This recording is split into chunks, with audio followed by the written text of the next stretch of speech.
Emmanuel Macron faces a make-or-break meeting with US President Joe Biden, as it is the first time they have met since the Frenchman was left genuinely shaken by a US snub. The announcement of a groundbreaking transatlantic defense deal involving Britain and the USA, which in turn triggered the collapse of France's £48 billion deal to build a fleet of submarines for Australia, infuriated Mr. Macron. And Susie Dennison said while both Mr. Macron and Mr. Biden will have done their best to move on from the awkwardness surrounding the unveiling the AUKUS deal last month, there will inevitably have been some awkwardness during Friday's meeting, their first since the controversy erupted. Mr. Macron and Mr. Biden are scheduled to meet in Rome during the G20 summit, with the White House confirming they will cover the waterfront of issues. In accordance with the AUKUS deal, a trilateral agreement between the US, Britain and Australia, Australia will construct a fleet of nuclear submarines using technology provided by the other two partners.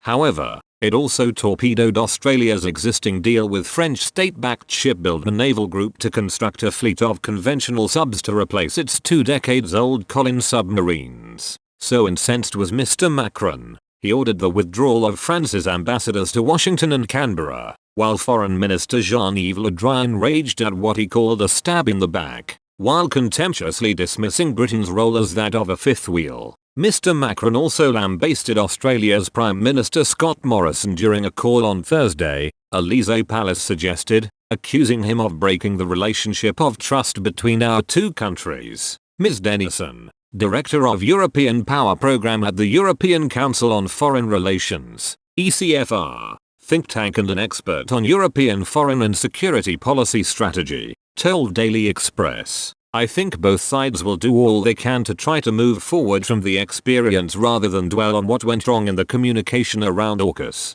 But yes, Macron and the French diplomatic corps were genuinely shaken by the experience of the deal coming out into the open on the very same day that the EU had planned to launch its Indo-Pacific strategy," she added. Either the US genuinely forgot to consult the French, or they did not recognize the strategic attention going into this region at a French level, but neither explanation is particularly palatable from a French perspective, and this is not to mention the long investment that had gone into building up to the French-Australian submarine contract. Ms. Dennison stressed France's attempt to minimize Britain's role was not just for show. She explained, "The French concern is much more about the US relationship than the UK here. The role of the UK has hardly received any coverage in the French debate. France did recognize that the geopolitical realities of the transatlantic relationship were shifting, but she said that fact did not make it less important to them." Polling commissioned by ECFR in the EU and Chicago Council for Global Affairs in the US earlier this year suggested Americans are much more likely to sense a natural alliance with the European countries included in their poll, France and Germany, than European publics do for their countries' ties to the United States.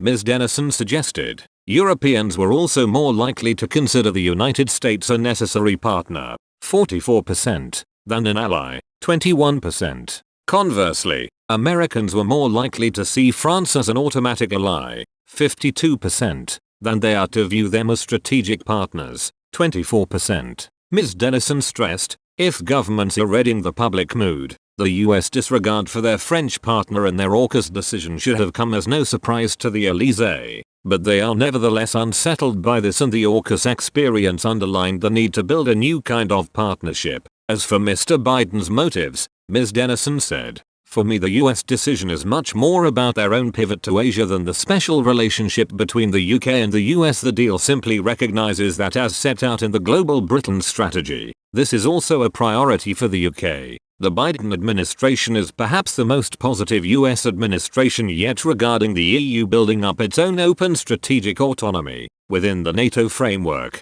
Mr. Macron has been vocal in his support for the idea of a European army, but Ms. Dennison did not expect any concerns on the subject to be raised at their meeting. She said, "I don't see an EU army as a realistic prospect at the moment, but the desire to deepen strategic sovereignty within Europe is certainly very clear at the moment, and Paris is one of the strongest supporters in the EU. The experiences of the Afghanistan withdrawal and AUKUS this summer have served to strengthen this." Confirming the deal on the 17th of September, a Ministry of Defense press release said it would foster deeper integration of security and defense-related science, technology, industrial bases and supply chains. Speaking to Daily Express subsequently, Tasmanian Senator Abetz, who is also a member of the Parliamentary Joint Committee on Intelligence and Security, said, "Security challenges in the Indo-Pacific are greater than ever and Australia must be ready to meet those challenges head-on. This new trilateral security partnership and the nuclear submarines that will be a result of it is evident of the strong relationship between the three nations and their commitment to greater global security."